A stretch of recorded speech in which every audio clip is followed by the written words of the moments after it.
kelas andrologi bersama saya, Dr. Rosi Cynthia Martasari. Sebelum kita mulai, jangan lupa untuk like, subscribe, dan nyalakan loncengnya supaya kamu tidak ketinggalan update terbaru dari kami.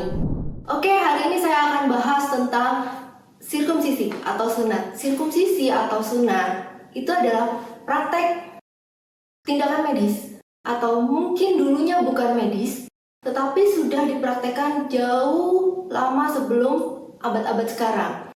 Sudah ditemukan di bangsa Mesir kuno, juga bangsa Yahudi kuno, bangsa Arab kuno juga melakukannya. Nah, pada zaman sekarang alasan seseorang melakukan sirkumsisi ada banyak. Pertama, untuk memenuhi perintah agama atau alasan religius dan alasan spiritual tentunya. Kemudian bisa juga untuk alasan personal, karena pilihan pribadi.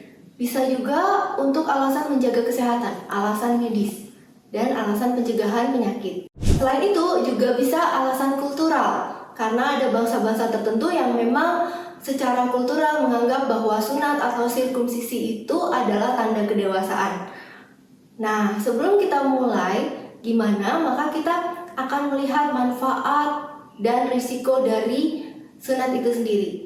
Manfaat sunat ada beberapa, antara lain pertama, untuk prianya, untuk pihak pria, pertama dia akan mengurangi risiko infeksi, termasuk juga infeksi HIV. Kemudian yang kedua, alasannya tentu saja alasan kebersihan, higiene dan sanitasi. Dan yang ketiga adalah mengurangi risiko kanker penis. Tapi pada wanita, manfaat yang penting adalah pertama, menghindari penyakit-penyakit menular, penyakit-penyakit infeksi atau penyakit menular seksual. Kemudian, menghindari kanker leher rahim pada wanita. Nah, selain itu, ada risiko dari sunat itu sendiri. Yang pertama adalah tentu saja risiko terkait dengan proses pembedahannya, proses medisnya, antara lain perdarahan. Itu adalah salah satunya. Nah, sekarang kalau kita bicara tentang sunat, sekarang tentang seksualnya, enakan mana disunat atau tidak disunat. Nah, kalau kita bicara tentang kepuasan seksual, kita akan bicara dari dua sisi, dari pria atau dari wanita. Kalau dari pria, kita bahas dulu dari pria. Kalau dari pria, untuk kepuasan seksual itu kenapa? Kita harus lihat berbagai macam faktor yang mempengaruhi kepuasan seksual, antara lain ereksinya kah, sensitivitasnya kah, atau kepuasan seksual secara umumnya kah?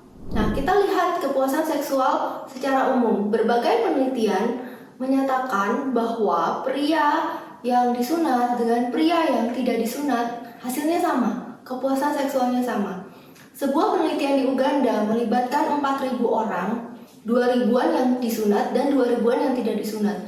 Hasilnya setelah 12 bulan, 99% menyatakan kepuasan seksualnya oke untuk kelompok yang tidak disunat. Kemudian untuk kelompok yang disunat juga hasilnya sama, 99,7% menyatakan bahwa hasilnya oke, kepuasan seksualnya baik-baik saja. Nah, sekarang kita lihat lagi penelitian yang melibatkan 998 orang di Cina menyatakan bahwa setelah disunat, mereka kepuasan seksualnya lebih baik karena durasinya lebih baik.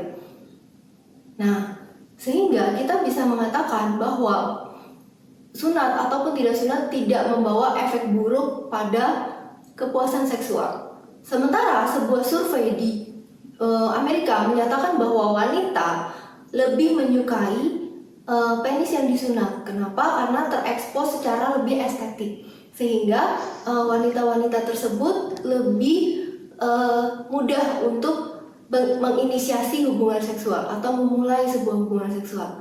Jadi, enak atau tidak enak, sebenarnya sirkumsisi atau sunat ataupun tidak disunat sebenarnya tidak ada pengaruh terhadap kepuasan seksual. Tinggal pilihan kita saja. Tentunya didasari oleh alasan-alasan yang tadi, alasan mediskah, alasan religius dan agamakah, atau alasan personalkah. Demikian pemaparan dari saya, sampai jumpa lagi di kelas andrologi berikutnya. Terima kasih.